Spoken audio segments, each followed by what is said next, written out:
Today's episode is sponsored by Bear Attack Boxing, by boxers and for boxers, producing high quality boxing gloves, boxing equipment, Muay Thai, kickboxing, all sorts of fantastic boxing products. And I just want to bring your attention to a new product which has been brought out by Bear Attack Boxing, which is the Checkerboard boxing gloves. They are available in 12 ounce and for the price of only £39. The new Checkerboard gloves are the ideal training glove for a beginner or a seasoned pro.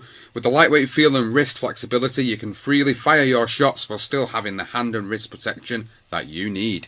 Whether it's training on the pads or it's on the heavy bag, make sure you're training with Checkerboard gloves. Go over and find them, bearattackboxing.co.uk. Find them on Facebook, Instagram and Twitter. Check out all the other available equipment that they produce. And again, you can find them www.bearattackboxing.co.uk. And right now, Thomas Hearns is an open book for Ray Leonard. Backs up against the ropes. This is one of the most unusual calls by a referee in the history of the sport. The first loss, a tremendous victory.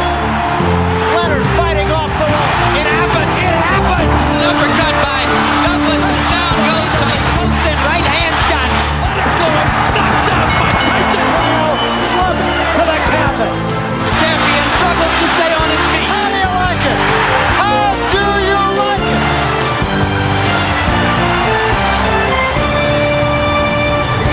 Welcome, fight fans, to another episode of BTR Boxing Podcast with myself, Sean Bastow, shortly to be joined by Johnston Brown. And in this episode, here's the tale of Evander Holyfield versus Lennox Lewis from March 1999. It was the Undisputed Unified Heavyweight Championship of the world.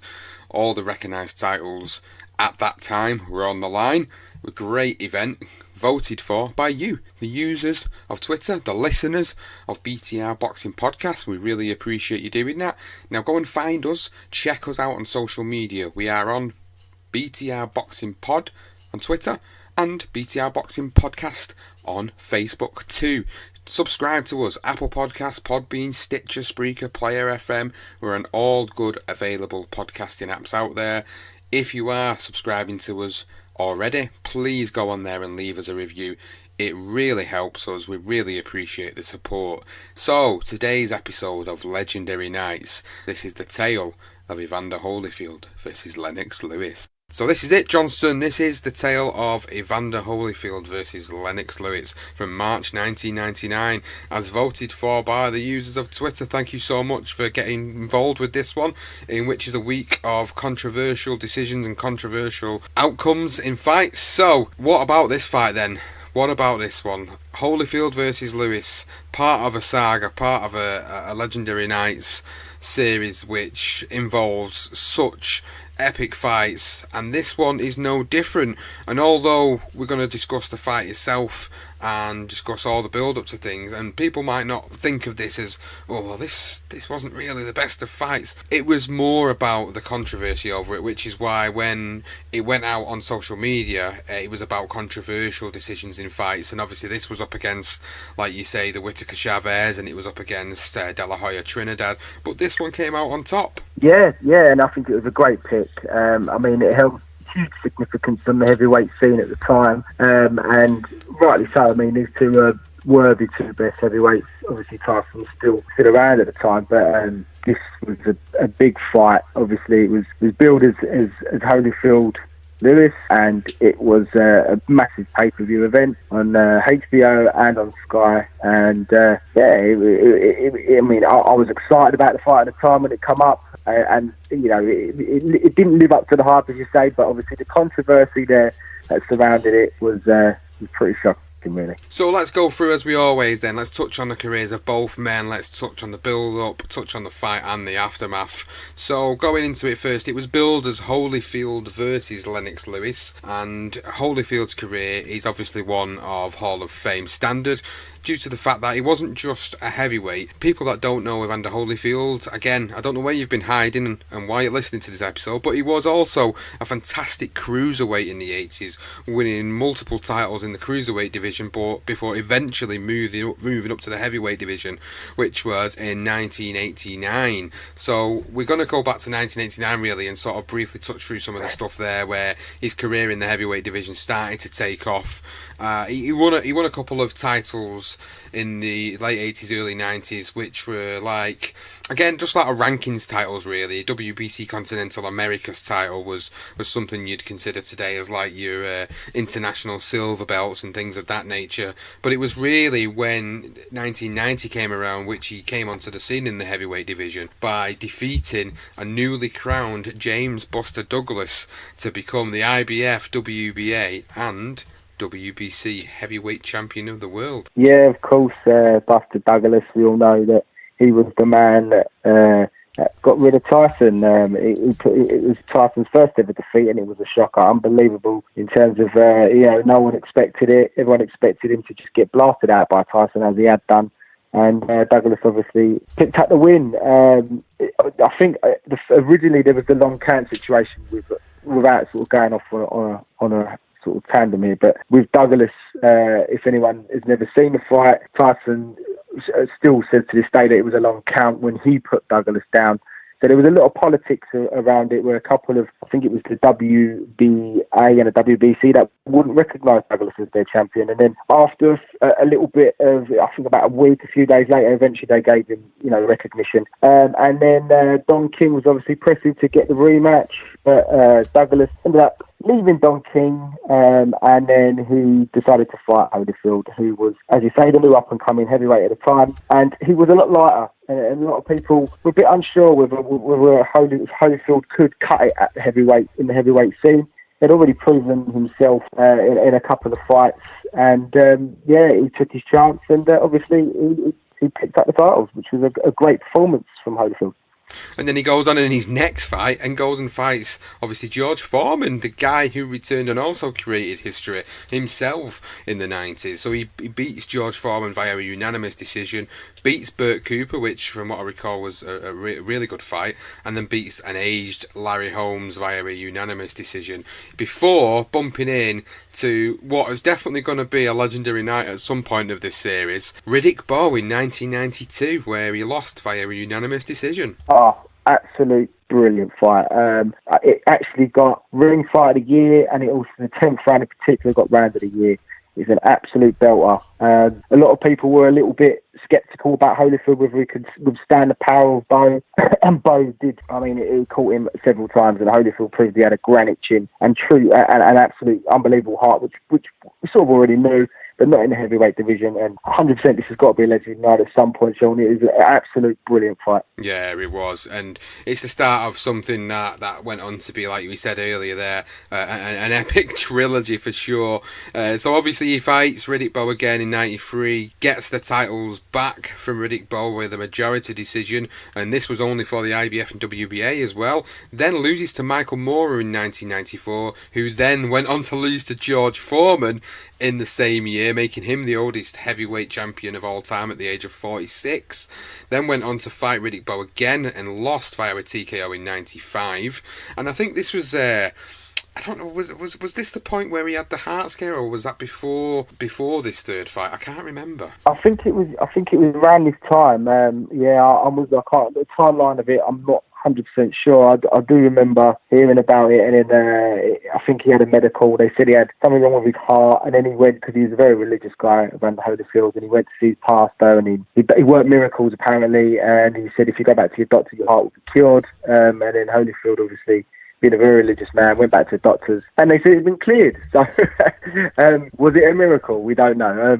I'm guessing what most people are assuming is that it was just the original medical was just, they done it. It was wrong, basically. They're given the wrong result. He had obviously that difficult. But one thing just before we move on, that second fight, if anyone doesn't remember the second fight against Riddick Bowe, you remember it for James, the Fireman Miller landed in the ring in the 7th round, delaying the fight for 21 minutes. So, go back and have a look at that one, because that is an unbelievable...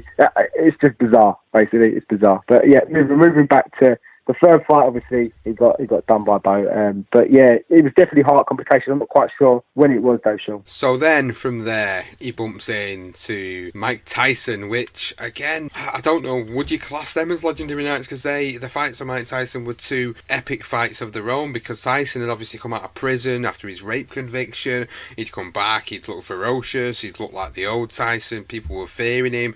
He destroyed our beloved Frank Bruno early on in 1996 to win the heavyweight title of the world, and then he came and got into the ring with Evander Holyfield, who completely broke Tyson's heart in the first fight and frustrated him and stopped Mike Tyson. I think it was the 10th or 11th round of that particular fight, but I know it was later on down the line of the fight. It was a great fight to watch because you expected that Tyson was going to be the guy who'd just roll over Holyfield and he was going to continue where he left off earlier on in his career.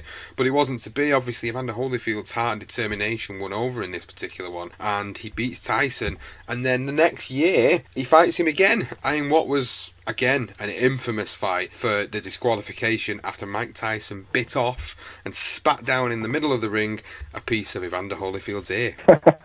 I was in disbelief. I mean, the first fight, I think Tyson sort of knew. From that first round in the first fight, he's gone for it, and it looked like he was going to take Holyfield out early, and Holyfield come back with it, took it and come back with his own flurry. And I think you could, from that point, Tyson thought, yeah, this geezer's not going to be easy to get rid of. And obviously, he gets the win in the first fight, and in this second one, I think it was pretty much the same.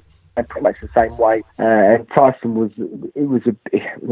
I think he knew he had his number basically. And I can't think who it was, but someone said when a dog gets scared, that's when they bite you, and that's exactly what happened to Tyson. It's crazy to say Mike Tyson being scared, but he really was. And I've never seen anything like it in the ring. I will never see anything like it again, hopefully. But to Holyfield's credit, when he gets a chunk of his ear bitten out, and he's ready to carry on, the guy. So it shows you everything you need to know about Holyfield. He had unbelievable heart, unbelievable spirit. But yeah, definitely. Is it the famous bite fight? Is it legendary? I think the first one definitely is. The second one is just crazy. It's just X-rated. It certainly is X-rated. So moving on, then he beats Michael Moorer and then goes in against Vaughn Bean and beats Vaughn Bean via a unanimous decision before then going in the ring with our competitor for this show, which is Mr. Lennox Lewis, and we're going to talk about Lennox Lewis's career because Lennox Lewis also has had a Hall of Fame career, but leading up to this point he had a completely different route into this particular fight, going from being a British guy born in London, moves over to Canada, competes in the Olympics, wins a gold medal in the Olympics for Canada, then starts his career out as a heavyweight and then starts to build his heavyweight profile up through the early to mid-90s, and we're going to talk about a couple of notable fights here that I can look back on and say were good, significant things that happened in his career. He beat Gary Mason in 91 for the British and European heavyweight title. I think that was quite a significant moment in his career for him. He beat Mike Weaver, a legendary fighter of the 80s, great fighter of the 80s from the heavyweight scene. Glenn McCrory as well, obviously beat Glenn McCrory in the same year. This all happened in 1991. And then he goes on to beat Tyrell Biggs, a former Tyson opponent. So in the space of 1991, he had 4, I would say, quite significant fights, which really led him on to the next few years of his career. Yeah, absolutely. He went through that domestic route, didn't he? As you say, East Londoner, although he did move out. He was actually bullied in Canada through his Cockney accent. So that's what brought him into boxing as a kid. So, for anyone that doubted the fact when he ain't English, he's Canadian, he wasn't. He was an Englishman. He had the Glenn McCrory fight. Was a good, significant fight. Obviously, the Tyrell Briggs, definitely he put Briggs down 3 times in the third to win that by knockout, and then he went on to win the British title outright against Derek Williams in 92. So he moves on from there then, and he beats Donovan Razor Ruddock at Earl's Court. Great performance there to get the Commonwealth heavyweight title, or defend the Commonwealth heavyweight title in that fight. Beats Tony Tucker, another guy from the 80s, to become the World Boxing Council, the WBC World Heavyweight Champion in 93. That was obviously a very significant moment, given the fact that Tony Tucker, like I said, at this point was 48-1 going into the fight with Lennox Lewis. Significant experience over Lewis, but Lewis ground out a unanimous decision over him. And then the next fight was a brilliant fight, fantastic fight. One of the fights that I think British boxing fans will certainly remember is when Lennox Lewis took on Frank Bruno in 1993, defending the WBC title. It's one of my favourite fights. It was just brilliant. As I said, I was a Bruno fan personally, and I rooted for Bruno that night. And I thought he took sort of early stages out with his jab. But then Lewis come back and finished him eventually in the seventh.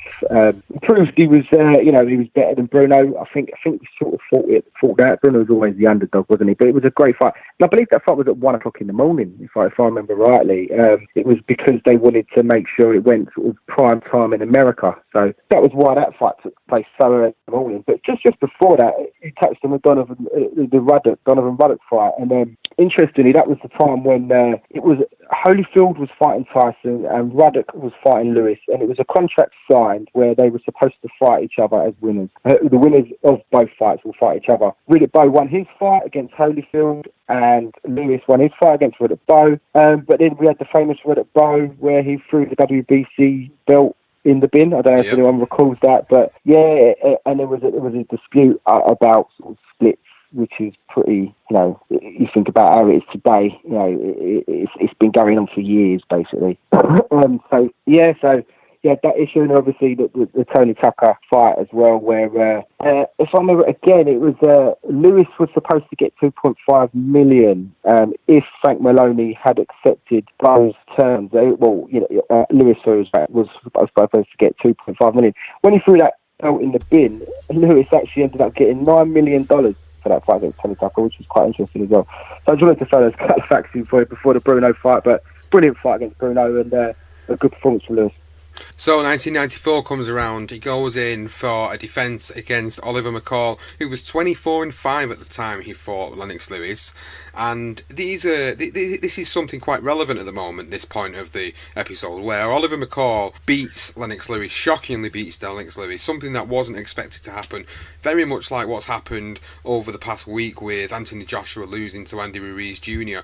Oliver McCall stopped Lennox Lewis, and Lennox Lewis lost his WBC title. Again, shocking. Nobody expected that to happen at the time. Lennox Lewis was the guy, he was the man. He was the man that people didn't want to fight. He was the man that Riddick Bowe avoided. But yet Oliver McCall goes in there with 5 losses on his record, stops Lennox Lewis to become the WBC heavyweight champion. It was a second round, and he caught him beautifully with a right hand, and put Lewis down. Lewis did manage to get up. He was staggering about. He still believes to this day he could have carried on, and the referee stopped the fight too early.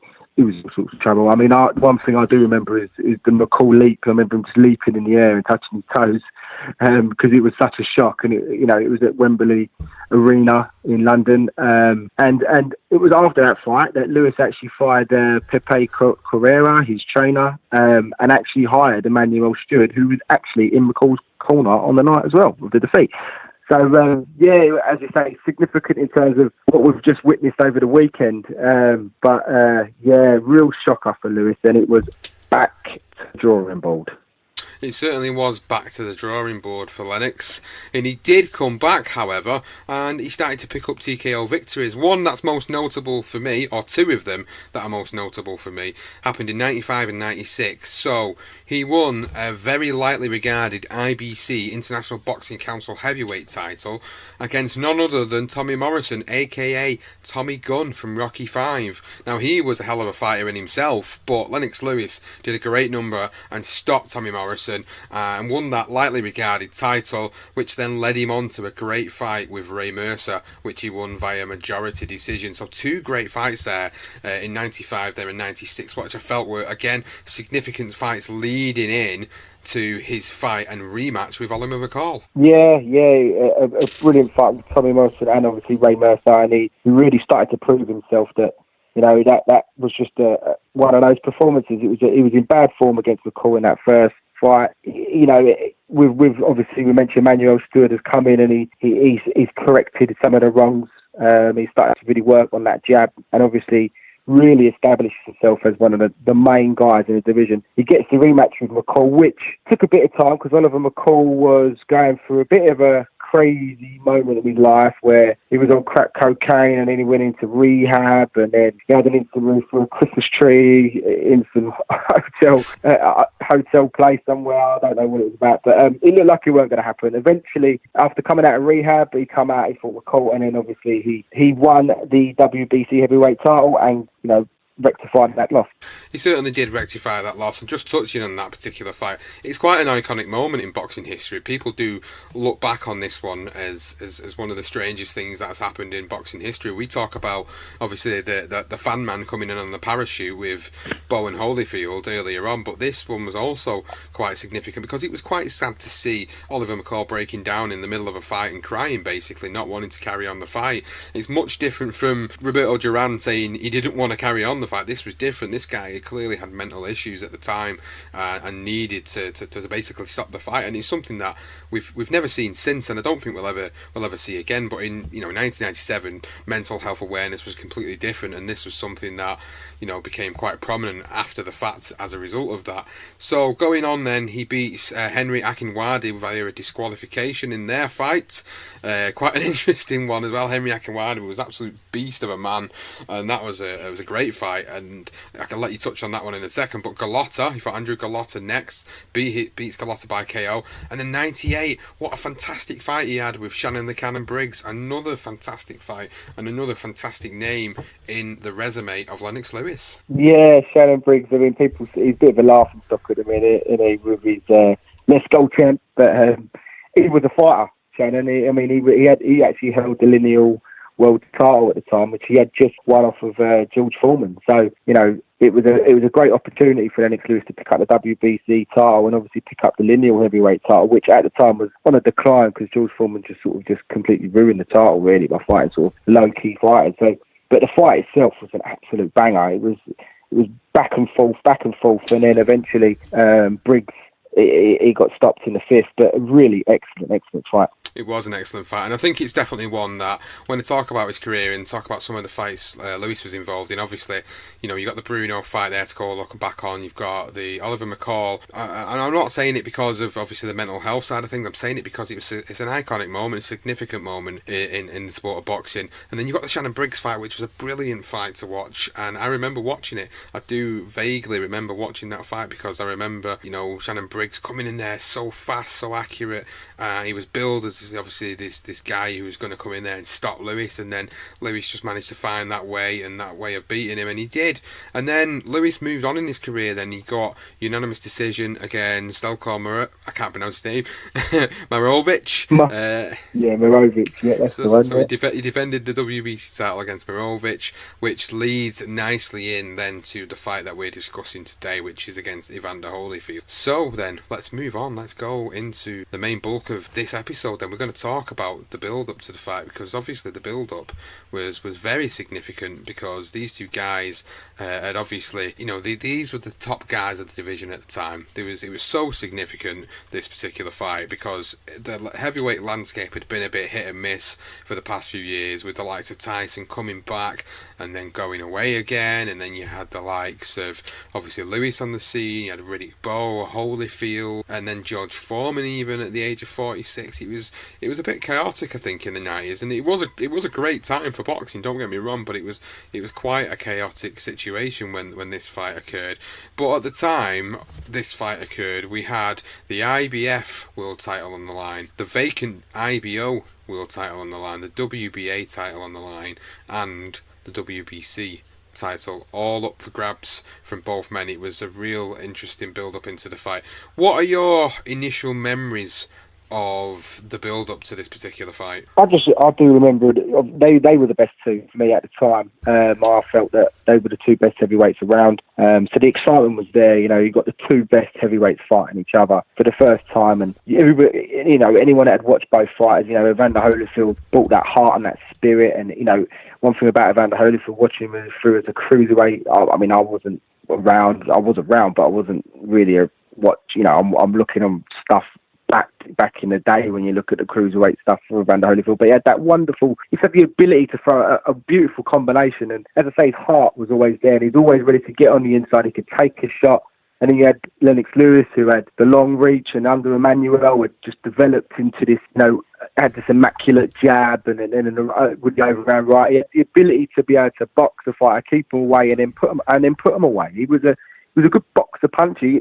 He weren't just a jab. Like he wouldn't just win a fight by rounds. I mean, Larry Holmes is always going to be known for sort of the master of the jabs, and Ali obviously as well. But Lewis was up there with him. The way Emmanuel got him fighting and just worked on all his floors, so it was just massive. And I think Bob Fitzsimmons was the last undisputed, if you like, 100 years ago. So that was the billing, was it? That although we had world champions, no one was the undisputed world champion. And Lewis had the opportunity for this glorious moment to beat an American in his own backyard and become a heavyweight undisputed world champion, which was the first we'd seen in 100 years. And funny enough, Bob Fitzsimmons had lost to James Jeffries exactly 100 years ago in New York. So it was all just simmering nicely, and it was just the excitement around the fight, and even Holyfield coming out saying he's going to beat him up in 2 rounds and he's going to put him away in 3. So it was just I just remember getting ready and staying up all night to watch this fight because it was so big. What was the difference maker in this was that Holyfield's normally such a mild-mannered guy at this point. You didn't really see a lot of spite in him, even with the stuff he'd been through with Tyson. He was normally just a mild-mannered character, but he was quite uncharacteristic in this one. It wasn't like him to sit there and say, I'm going to dominate the first 2 rounds of the fight before knocking Lewis out in the 3rd. That, to me, sort of screamed out, this guy he's genuinely concerned. He's genuinely concerned about the threat that Lewis poses against him, because why would he sit there and throw out these comments when he'd never threw comments about other opponents before? To me, it was kind of, he knew Lewis might have his number in this one, and that's what I think, and that's why I think he said these things at the time, because he knew he was in for a hell of a night against Lennox Lewis. But it wasn't really majorly the most entertaining of build-ups that we've covered in the Legendary Night series. But I think the most notable part of it is what you said and I've just said there about Holyfield coming out and predicting when he's going to end the fight, and that's not normally something he did going into this fight. And I think it led us nicely into what was billed as a huge heavyweight fight at the time, billed as Holyfield versus Lewis. So Holyfield was the A side essentially in this, and Lewis was the B side, although he held a world title himself and a lineal title. It was obviously Evander Holyfield. He was the guy. He was the American fighter. He was in America. He was significant. Dunking, obviously, you know what he's like, sniffing around. One thing that was quite significant about it was, like you said earlier and touched on, about Lewis getting Emmanuel Stewart, who also used to train Evander Holyfield as well. Yes, he did. Yes, he was one of his trainers. Yeah. Yes, so it's interesting. They had that. He would have known about Holyfield and what he brings at close knit, if you like. So it was always a plus to have him in your corner. And obviously, you saying Evander Holyfield being the A side, I mean, he was the one that got he got $20 million, and Lewis got 10. So just from the purses themselves, you could see that he was considered the A side, and Lewis just accepted it. And he went to America and he was like, I'm going to beat this guy, and he bit the bullet. He wanted that recognition. He wanted to be the first guy since Riddick Bowe to be the undisputed heavyweight champion, which was in '92. So there was a lot on the line for both guys. We took 7,000 British fans out to watch Lewis, and if you listen to the fight, whether you listen to it on HBO or you listen to it on Sky, you can hear that sort of football vibe, English fans singing Lewis, and that's one thing we get. As a British fighter, you go to America, I mean, people say, yeah, you might not get the decision out there, but you do get the fans, and they really do back our fighters, and it was a big fight. I think even the actual gate, it produced 13.5 million as well. As you say, it was a Don King promotion. And also, one thing I noticed was that Arthur Bashanti Jr. was actually the son of, obviously, Arthur Bashanti Sr., but his dad was actually, referee in the fight of the century in 1971 between Ali and Frazier. So, just to throw that in as well.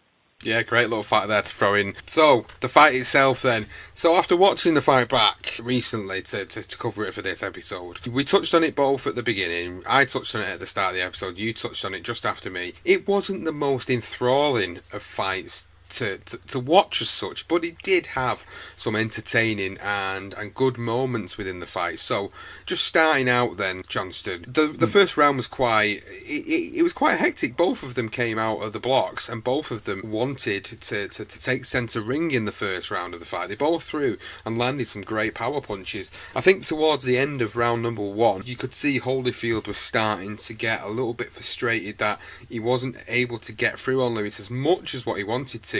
And at one point towards the end of round number 1, Holyfield, he literally tries to wrestle Lewis to the ground, which I thought was quite entertaining. Because straight away, that, again, watching it back now, against watching it at the time, was like, you could tell then that, for me, Holyfield straight away knew he was going to be in for a difficult night. And I know I said it a little bit earlier, but that was evident to me straight away. He couldn't out-hustle him, he couldn't muscle him in that first round. So what did he do? He just decided to sort of show his physical strength by trying to wrestle him to the ground. Just occasionally a little tentative with that jab, Lewis. They'll have both fought this fight 1,000 times in their head. Holyfield has some big physical problems to overcome if he needs to get close to Lewis. Holyfield, you'd think, would want to get onto the inside where he can unleash those damaging hooks right to the body. Lewis just off balance more than anything. He's caught by the left hook and a right hand. Best yet from Holyfield. Holyfield will try to get into his rhythm. When he lets his punches go in that rhythm, he looks very, very good. Oh, and Holyfield there lifted Lewis by his backside off his feet. What an extraordinary end to the opening round. Yeah, it was a bit of a bizarre incident, wasn't it? Where he lifted him up and it was like he's going to throw him over his head at one point. But yeah, for Lewis's jab, I mean, he established the jab nice and early. He was going to keep Evander Holyfield bait. In the first 2 rounds, for me, he won quite clearly. Although Holyfield, he sort of said he was going to do what he was going to do in the first 2 rounds. He didn't quite deliver. He didn't throw enough shots. And Lewis was just able to just keep him away, keep him at bay. And as he come in close, he would sort of just tie him up. So the first 2 rounds was pretty much Lewis's rounds. And then obviously we moved into that 3rd round, and that's when Holyfield was sort of saying in his corner, "This is the round he goes at." So when he was speaking to his corner, so you knew he was going to come out and he's going to go for it, and he did, and he won the round. He won the 3rd round quite clearly. He was throwing some combinations, and he did catch Lewis, who was up against the ropes, and then he threw a massive haymaker, which Lewis managed to get out of the way of. So you're thinking now, actually, right, so he hasn't got rid of him in the 3rd, but he's going to have a go now. This fight's going to really heat up. And one thing I did notice was the guard. Lewis's guard was so high up, it was almost protecting his belly. One thing that I watching back on, I didn't really notice it at the time, or I don't remember noticing it, and the referee didn't even say it. So yeah, just interesting that he had it so high. And that 3rd round in particular, like you say, was where Holyfield came out. He landed a great left hook in that round, and he backed Lewis up against the ropes, who he covered up quite well, to be fair to him. Holyfield did get a couple of shots off, but Lewis was really on point, fighting off the ropes. They were both exchanging really, really hard blows at the end of the round, and I think it led nicely into the 4th round, where Holyfield again came out and was trying to get the better of the action, and for me, for the majority of the round, did get the better of the action in the 4th round. And then moving into the 5th, I think this is where the fight started to turn the tide a little bit, because Lewis stunned Holyfield with a right hand, backed him up into the corner. Within the first minute of round number 5, Holyfield took some punishment in that round from Lewis, and they're my thoughts from round number 5, was that Lewis just absolutely went to town on Evander Holyfield, and Evander Holyfield, it was quite lucky, to be honest with you, because there was exchanges in that round where I felt like if that would have been a referee today, they might have even jumped in at one point. The jab from Lewis. I think it's the key for Lewis's game plan, to use that jab well and then bring the right hand behind it. Clubbing right seemed to just hurt Holyfield momentarily. Wanted to cover up, but his powers of recovery are brilliant usually because of his conditioning. I wonder if he's just trying to kid Lewis here. Oh, right hand, looked a cracker from Lewis. Holyfield covering up. Some of these are landing on the arms, but he definitely got through with a couple. Two very, very heavy right hands from Lewis. He's measuring him for size. There was a right uppercut too. Lewis back on top here. And there's that body shot that Manny Stewart, the trainer, asked him for. Oh, and there's a right uppercut and a right cross. Left hook to the body. Holyfield in trouble here. Holyfield swaying on those ropes. And here he is in another crisis in his career.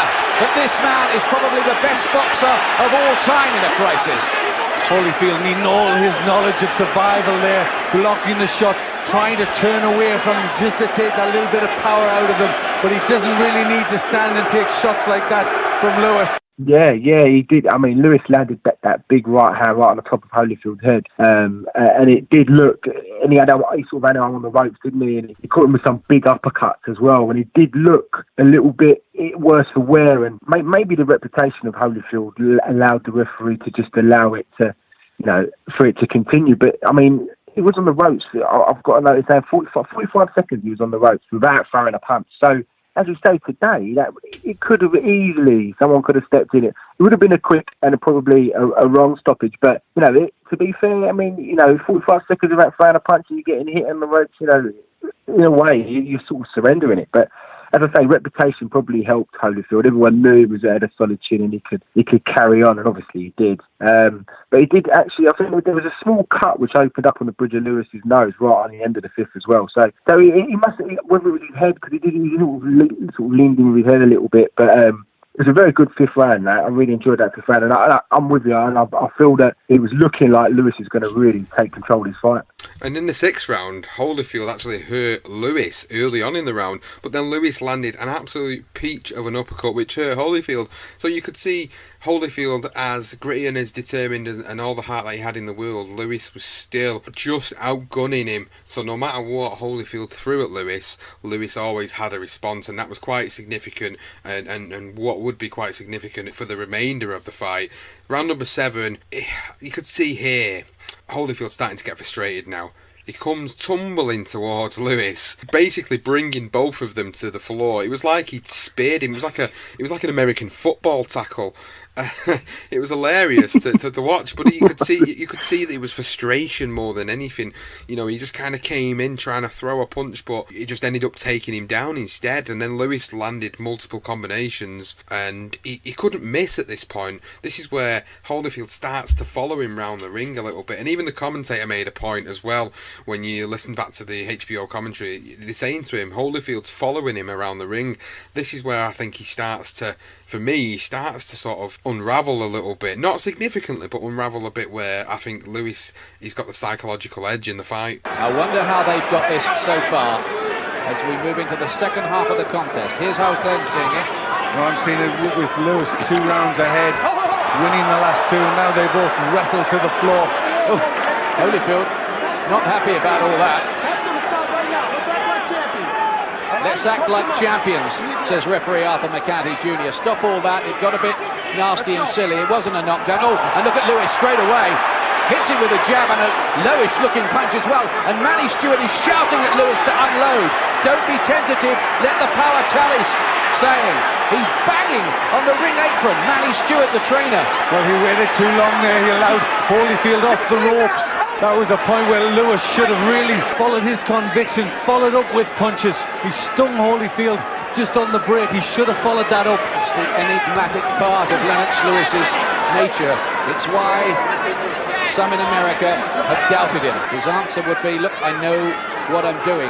Lewis all the time wary of the left hook of Holyfield that floored both Bo and Tyson. This is where Manny Stewart wants Lewis to take over, to be the boss, to really impose himself on Holyfield.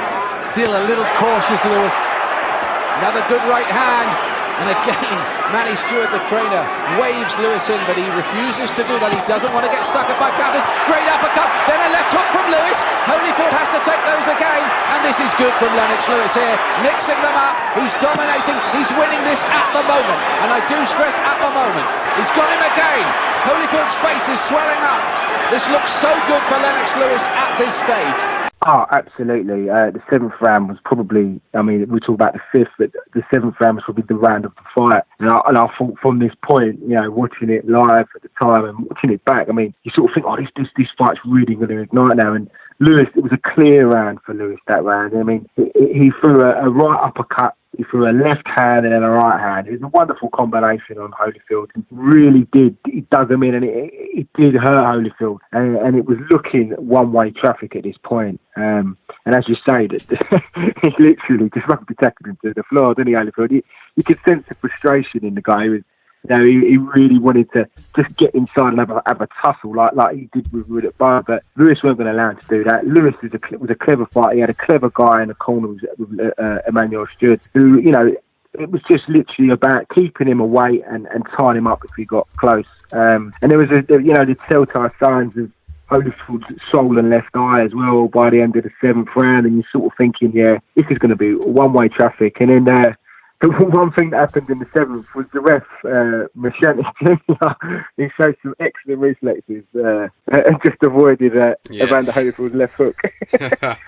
Yeah, that was actually the video that we posted out on the Twitter and Facebook pages of the referee dodging that left hook. That was some Matrix stuff going on there, weren't it? That dodging, and telling you, it was brilliant, wasn't it? Unbelievable. But going back to rounds number 8 and 9, I think Lewis, for me, had taken them. He was starting to box quite comfortably, I think, at this point, and he was boxing quite well as on the back foot as Holyfield was coming forward. He was keeping Holyfield at bay with a jab, and I think it was where we get into round number 10 is where Holyfield's obviously been told, he must have been told by his corner at this point, you need to go out there and be more aggressive in this fight because you're losing it, because he came out so aggressive for that 10th round. He come forward, he landed a couple of great notable shots in the round, but Lewis, although he was under fire from Holyfield, still managed to get a few great shots off of his own.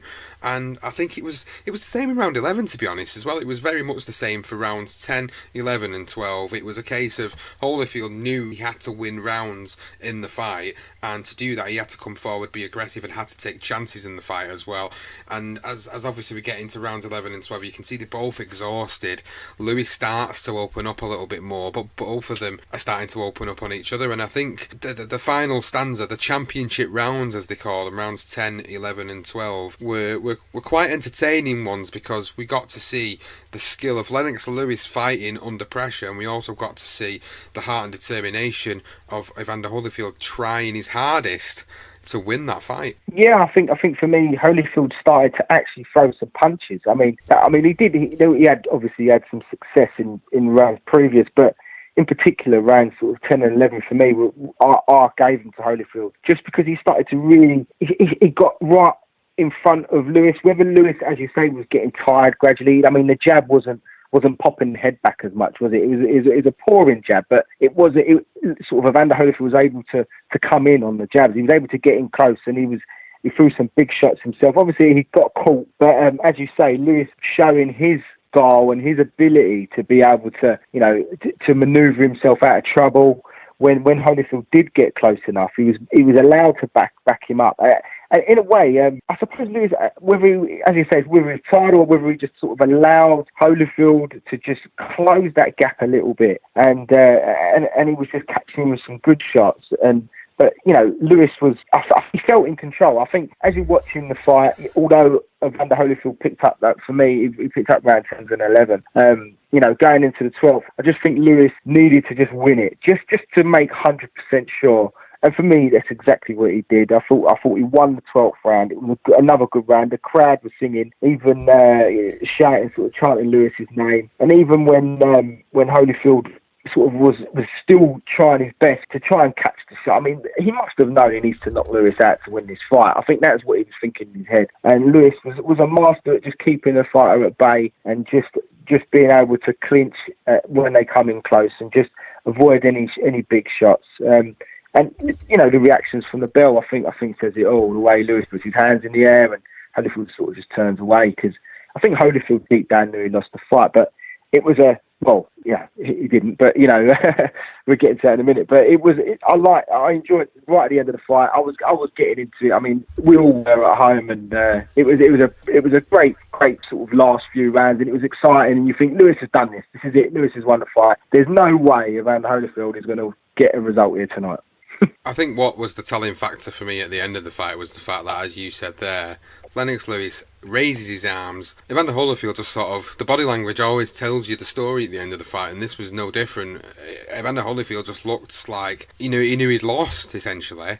And then we move on to the scorecards, and it was, Lennox Lewis looked really confident when they do the split screen of both of them, and they're both there, and you could see Lewis looks confident, his corner looked confident, and they read out the scorecard 116-113 to Lewis, and they read out the scorecard 115-113 to Holyfield, and you can see the bemusement start to creep into the face of Lewis and his corner, and then you get the English judge who scored it 115-115 a draw, and it was like, what the hell has just happened here? Ladies and gentlemen, after 12 rounds of boxing here at Madison Square Garden, we go to the scorecards at this time.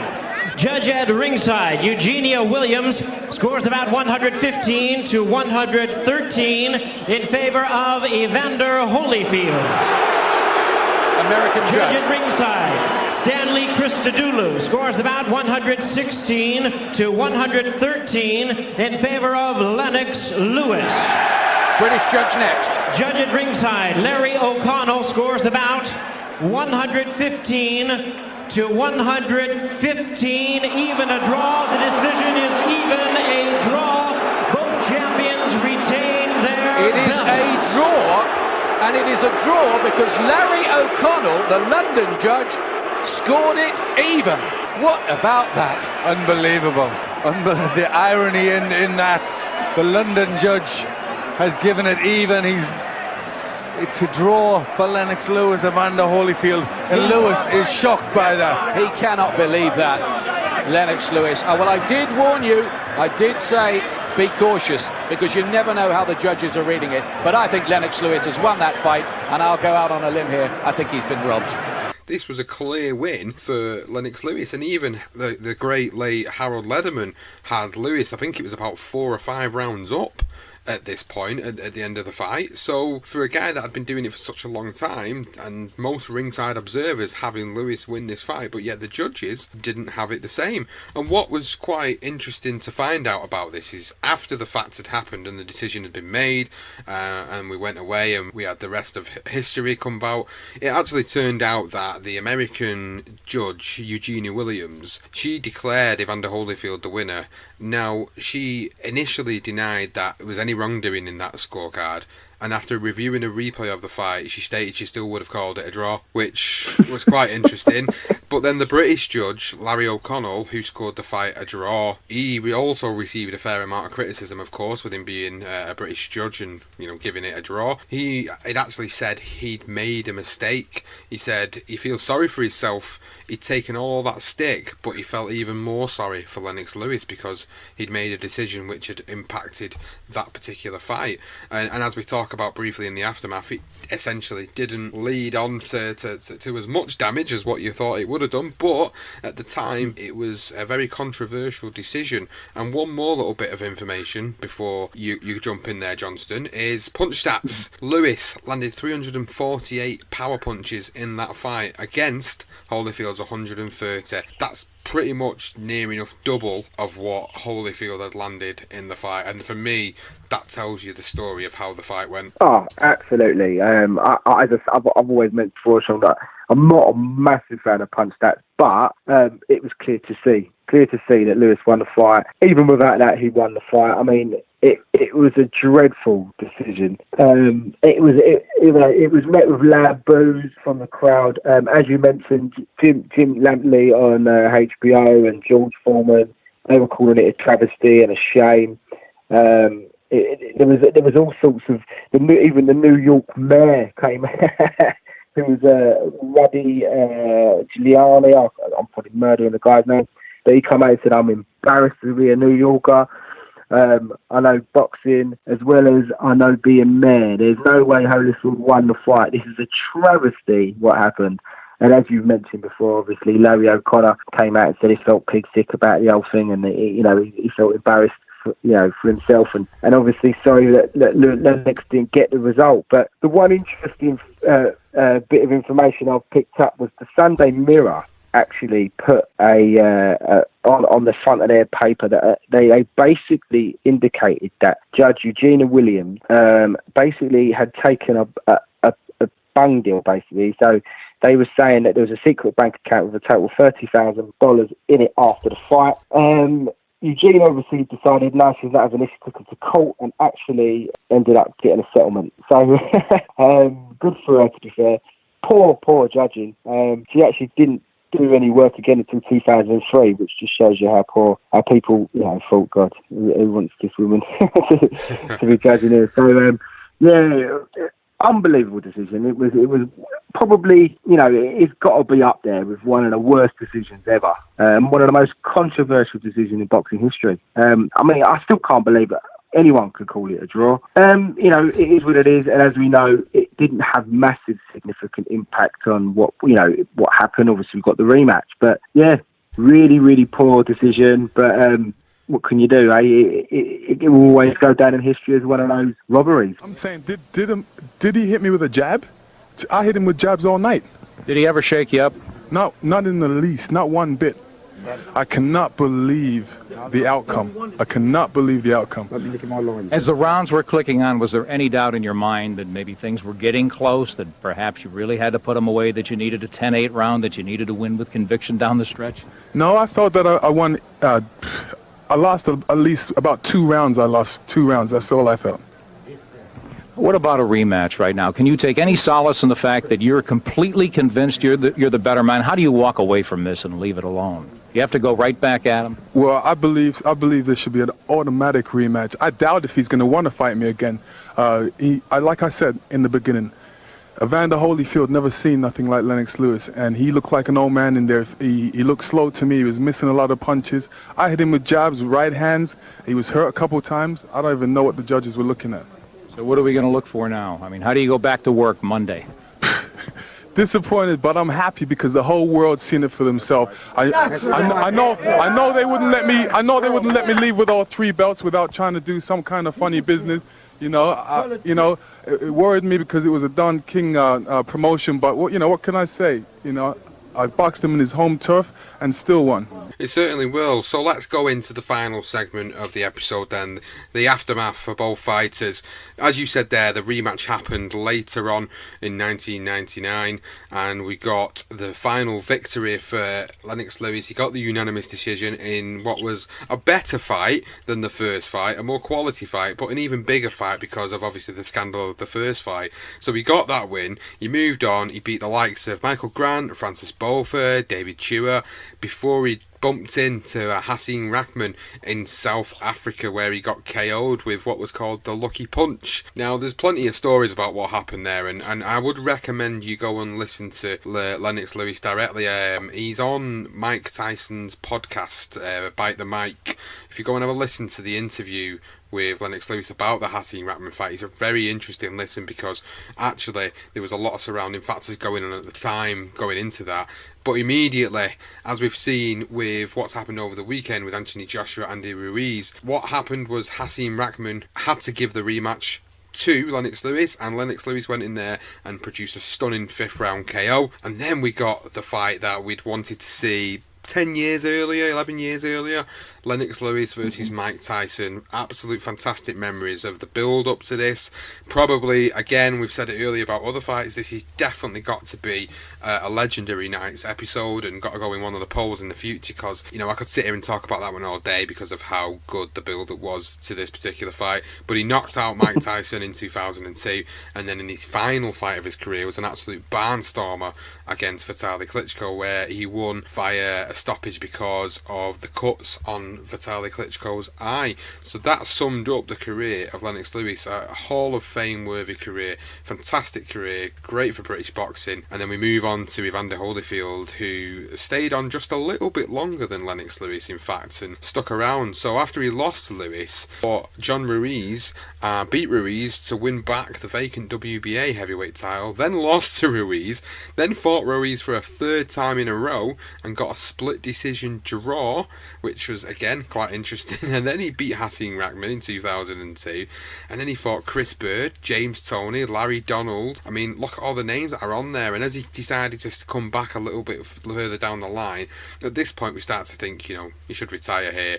He goes in, starts fighting these lower ranked names in the heavyweight division, and then he went in and beat Francis Botha, which was in 2010. But before he beat Botha in 2008, he actually fought the giant Nikolai Valuev, in which was a controversial decision in that one, because I felt he'd got the victory against Valuev. It should have been the WBA heavyweight champion yet again in 2008. But then he went in, fought Sherman Williams, which was a no contest, and then finished his career in 2011 against Brian Nielsen. So again, both of them had fantastic Hall of Fame worthy careers. You know, Holyfield, cruiserweight champion, heavyweight champion multiple times. Lennox Lewis, multiple heavyweight champion. Just two great fighters, and two great fighters that shared the ring together twice and gave us some of the best rounds of boxing. Yeah, absolutely. I mean, Evander Holyfield, he's still the only guy to be a undisputed champion at cruiserweight and heavyweight. 3-time world champion. Unbelievable career. I mean, you touched on the value of fight. I mean, that was a dreadful fight. Absolutely disgusting. It was a poor result, but it was a really bad fight as well. He really should have knocked it on the head at that point. But yeah, I mean, just even Lennox Lewis, I mean, 100% Hall of Famer. He obviously finally got the Tyson fight, which I was really pleased about. I remember having debates till the sun come up with my mates about whether who's going to win this fight, and I always just fancied Lewis just for the jab, and I knew he'd keep Tyson at bay, and I just felt that Tyson wasn't at his peak. But what a brilliant fight that was, and all the drama and all the build-up. But that was for me, that was one of his best performances. I just thought it was outstanding that night against Mike Tyson. And obviously, the Vitaly Klitschko, where he said he got stopped. He was actually up on all three of the scorecards, Klitschko, and obviously he got stopped because of the cut, which I think he had about 60-odd stitches in. So it was a really bad one. But it looked like he was going to have the rematch with Vitaly, and I think Lewis probably thought, I'm not going to win the rematch. So he called it a day. He done the right thing. Whereas Evander Holyfield, where we talk about the heart and the desire of Holyfield, and you see that throughout his whole career. But I just think maybe that he had such a big heart that he just didn't know when to stop. He just kept going, and he probably needed to call it a day a lot earlier than he did. Obviously, fighting on to 2011 wasn't a good, wise move. But, still an absolute legend, a Hall of Famer, the pair of them, and it was great looking back on a huge night of boxing. Okay, it didn't live up to the bill, but in terms of quality of the fight, it was still a quality fight. It was still they showed how much ability they both had. But in terms of just brutality, if you like, it didn't quite live up to that. But magnificent fight, obviously with all the controversy that surrounded it, but two great heavyweights, and will always go down as absolute legends. And that is the episode. So if you've enjoyed listening to this episode of Legendary Nights, the tale of Holyfield versus Lewis, and you know what to do. You know to go and subscribe to us on Apple Podcasts, or on Podbean, or on Stitcher, Spreaker, Player FM, Spotify. Find us on Twitter at BTR Boxing Pod, and Facebook, BTR Boxing Podcast. So this is this week's Legendary Nights, Holyfield versus Lewis. Check out the polls coming over the coming weekend for the next episode, and you get your chance to vote on that. So please exercise your right to vote on this particular next fight, and we've really enjoyed covering this one. Johnston, as always, thank you so much for coming on. Thank you very much for letting me on the episode again, and keep up the good work, Sean. Doing great work. BTR Boxing, check it out, subscribe. That's it, guys. Thanks for listening. See you next time. And right now, Thomas Hearns is an open book to Ray Leonard. Backs up against the ropes. This is one of the most unusual calls by a referee in the history of the sport. The first loss. A tremendous victory. Leonard fighting off the ropes.